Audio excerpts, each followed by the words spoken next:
بسم اللہ الرحمن الرحیم۔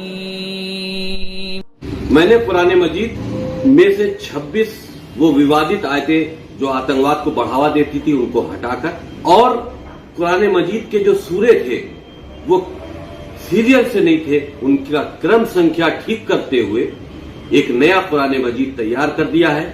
میں نے پردھان منتری جی کو اس کا ایک ماڈل بھیجا ہے۔ آپ نے بہت اچھا سوال پوچھا ہے۔ انہوں نے کہا ہے کہ میں نے میرے تقریر میں کہا کہ قرآن ساری جاتی کے لیے انسٹرکشن مینیول ہے۔ میں نے تقریر میں کہا کہ قرآن سارے انسانوں کے لیے انسٹرکشن مینیول ہے۔ اور آپ کا یہ سوال ہے کہ آپ کے حساب سے وید اور بھگوت گیتا ہندو کے انسٹرکشن مینیول کتاب ہے، قرآن مسلمان کی کتاب ہے، انسٹرکشن مینیول ہے، تو کیا صرف قرآن ہی سارے انسانوں کے لیے انسٹرکشن مینیول ہے؟ ایسی کوئی اور کتاب ہے کہ نہیں؟ یہ سوال بہت اچھا ہے۔ اس کا جواب قرآن مجید میں اللہ تعالیٰ فرماتے، سورہ رعد میں سورہ نمبر 13 آیت نمبر 38 میں اللہ تعالیٰ فرماتے لکل اجل کتاب، کہ ہر دور میں اللہ نے ایک کتاب نازل کی، ہر دور میں اللہ نے کتاب نازل کی۔ نام سے قرآن مجید میں 4 کتابوں کا ذکر ہے جو اللہ تعالیٰ نے ایک نازل کی، توراہ، زبور، انجیل اور قرآن۔ توراہ نازل کی گئی تھی موسیٰ علیہ السلام پر، زبور نازل کی گئی تھی داؤد علیہ السلام پہ، انجیل نازل کی گئی تھی عیسیٰ علیہ السلام پہ، اور قرآن جو آخری کتاب ہے نازل کی گئی تھی آخری پیغمبر محمد صلی اللہ علیہ وسلم پہ۔ آپ کا سوال ہے کہ صرف قرآن سارے انسانوں کے لیے، باقی کتاب نہیں ہے؟ ابھی یہ 4 کتابوں کا قرآن مجید میں ذکر ہے، لیکن قرآن مجید میں یہ بھی کہا گیا ہے کہ ہر دور میں ایک کتاب ہے۔ مثال کے طور پہ صحف ابراہیم وہ بھی کتاب ہے۔ تو اللہ تعالیٰ نے کئی کتابیں نازل کی ہے، صرف نام سے 4 کا ذکر ہے، اس کے علاوہ اور کتابیں ہیں۔ کوئی مجھے ہندو پوچھتا ہے کہ آپ کہہ سکتے ہیں کیا وید اللہ کی کتاب ہے؟ میں کہتا ہوں کہ قرآن مجید میں نام سے وید کا ذکر نہیں ہے، تو میں یہ نہیں کہہ سکتا ہوں کہ وید اللہ کی کتاب ہے۔ میں یہ کہہ سکتا ہوں ہو سکتا ہے، میں نہیں جانتا، ہو سکتا ہے وید اللہ کی کتاب ہے، ہو سکتا ہے نہیں ہے، کیونکہ قرآن مجید میں اس کا ذکر ہے۔ میں 100% نہیں کہہ سکتا ہوں کہ یہ ہے، لیکن میں یہ جانتا ہوں کہ جتنی بھی کتابیں قرآن مجید کے پہلے نازل ہوئے وہ صرف اپنے لوگوں کے لیے تھی اور ہدایت تھی ایک وقت کے لیے۔ جتنی بھی کتابیں نازل ہوئی قرآن مجید کے پہلے، چاہے توراہ ہو، زبور ہو، انجیل ہو، یا جتنی بھی کتابیں جس کا ذکر قرآن مجید میں نہیں آتا ہے، وہ نازل ہوئی تھی اپنے لوگوں کے لیے۔ وہ پیغام کا عمل کرنا چاہیے جب تک نئی کتاب نازل نہ ہو۔ اگر مان بھی لیتا ہوں کہ وید اگر خدا کی کتاب ہو، مان لیتا ہوں میں آپ کی بات کہ وید خدا کی کتاب ہے، تو وہ صرف اس وقت کے لیے تھا، ان لوگوں کے لیے تھا، آج کے لیے نہیں۔ کیونکہ قرآن مجید اللہ کی آخری کتاب ہے، وہ صرف مسلمانوں کے لیے نہیں اور صرف 1400 سال پہلے کے لیے، کیونکہ وہ آخری کتاب ہے، وہ ساری انسانیت کے لیے تھی اور قیامت تک ہے۔ جتنی کتابیں پہلے آئی وہ صرف محدود تھی ایک وقت کے لیے اور ایک سمے کے لیے، خصوصاً کچھ انسانوں کے لیے۔ مثال کے طور کے اوپر توراہ نازل ہوا تھا صرف یہودی کے لیے، موسیٰ علیہ السلام پہ نازل ہوا تھا جب تک نئی وحی نہیں آئی، اس وقت کے لیے اور ان لوگوں کے لیے۔ آج کیونکہ قرآن مجید آخری کلام ہے، وہ صرف مسلمانوں کے لیے نازل نہیں کیا گیا تھا، صرف عربوں کے لیے نہیں لیکن سارے انسانوں کے لیے۔ اور جو قرآن مجید کا پیغام ہے وہ صرف 1400 سال پہلے کے لیے نہیں، وہ قیامت تک کے لیے۔ اسی لیے اگر میں مان بھی لیتا ہوں وید خدا کا کلام تھا، وہ صرف اس وقت کے لیے تھا، اور جتنے بھی اللہ کے کلام جو قرآن مجید کے پہلے آئے، وقت کے دوران ان میں ملاوٹ ہونے لگی۔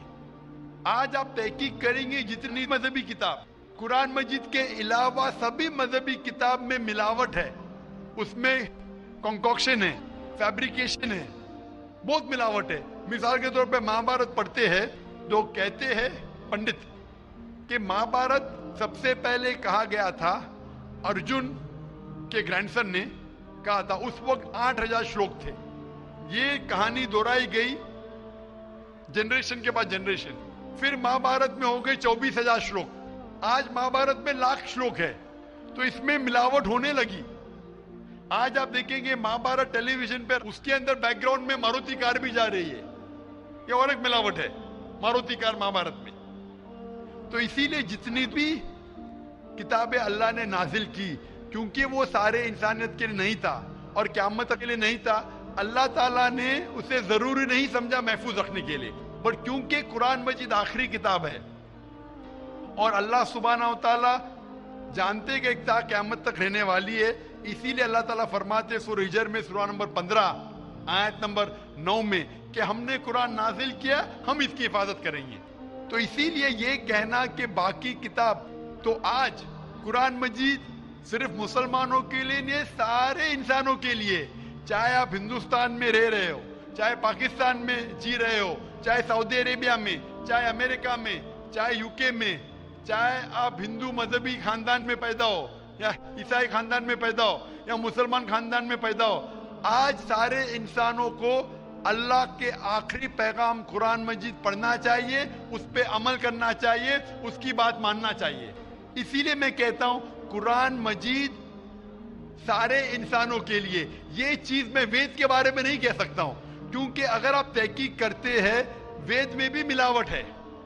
آج اگر آپ سائنس کے ذریعے تحقیق کرنے لگیں گے، قرآن مجید کو چھوڑ کے باقی سارے کتابوں میں آپ کو غلطی ملیں گی، تو یہ غلطی میں اللہ کو منسوب نہیں کر سکتا ہوں، میں نہیں کہہ سکتا ہوں یہ غلطی بھگوان نے کی، ایشور نے کی، اللہ نے کی، کیونکہ یہ جتنی کتابیں قرآن مجید کے پہلے آئے وہ صرف محدود تھی کچھ لوگوں کے لیے اور محدود تھی وقت کے لیے۔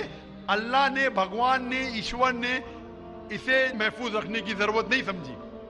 آج کیونکہ قرآن مجید آخری پیغام ہے اللہ کا، اللہ تعالیٰ خود کہتے ہیں کہ وہ محفوظ رکھیں گے، اسی لیے میں کہتا ہوں قرآن مجید ایک واحد کتاب ہے ساری دنیا میں جو سارے انسانوں کے انسٹرکشن مینیول ہے، میری بھی اور آپ کی بھی۔ Hope the answer the question brother. Thank you sir. تو آپ مانتے ہیں کہ قرآن مجید آپ کی انسٹرکشن مینیول ہے بھائی صاحب؟ جی سر مانتے ہیں۔ آپ مانتے ہیں کہ خدا ایک ہے؟ وہ ٹھیک ہی بنا ہے، خدا ایک ہی ہے۔ ہم مانتے ہیں کہ آپ مانتے بت پرستی غلط ہے؟ نہ وہ نہیں مانتے، ہم مانتے ہیں کہ نہ مانتے مورتی پوجا غلط ہے؟ ہم مانتے ہیں کہ ہمارا ایشور ایک ہی ہے، یہی ہم مانتے ہیں۔ آپ مانتے ہیں ایشور ایک، لیکن آپ مانتے ہیں کہ ایشور کی مورتی ہے؟ میرا ایک دوسرا سوال ہے اس کے بھائی لیے، صاحب میں آپ سے پوچھنا چاہتا ہوں کہ آپ مانتے ہیں ایشور کی مورتی ہے کیا نہیں؟ وہی اسی کے وشے میں میرا ایک سوال ہے سر۔ ہاں پوچھے بھائی صاحب۔ سر اگر آپ بولتے ہیں کہ ایشور کی کوئی مورتی نہیں ہونا چاہیے تو میں نہیں کہہ رہا ہوں، وید کہہ رہی ہے، ہاں وید کہہ رہی ہے، ناتت سے پرتیما استی، تو اس سر ایشور کا کوئی عکس نہیں۔ سر میرا سوال ہے اگر ایشور کی کوئی مورتی نہیں ہے تو ہم بھکت ہو کے جو یہ داڑھی مونچھے رکھتے ہیں تو ہم بھکت ہو کے اپنا ہم کاہے ایسا فیشن چیز رکھتے ہیں؟ بھائی صاحب کا سوال ہے اگر ایشور کا کوئی عکس نہیں ہے تو ہم بھکت ہو کے داڑھی مونچھ کیوں رکھتے؟ کیونکہ ہم ایشور نہیں ہے نا، ایشور کا آکار نہیں، کوئی عکس نہیں ہے، ہمارا تو عکس ہے نا۔ تو ایشور ہمارے خالق ہے، ہمارے رب ہے، ہم تھوڑی ایشور ہے۔ تو ہم داڑھی مونچھ رکھتے ہیں کیونکہ کچھ لوگ داڑھی مونچھ رکھتے ہیں اچھا رکھنے کے لیے، کوئی دوسرے وجہ کے رکھتے۔ انشاءاللہ تیسرے دن جو ہے یہ پیس کنونشن کا، اس میں اس کا ڈیٹیل جواب دیا جائے گا۔ لا الہ الا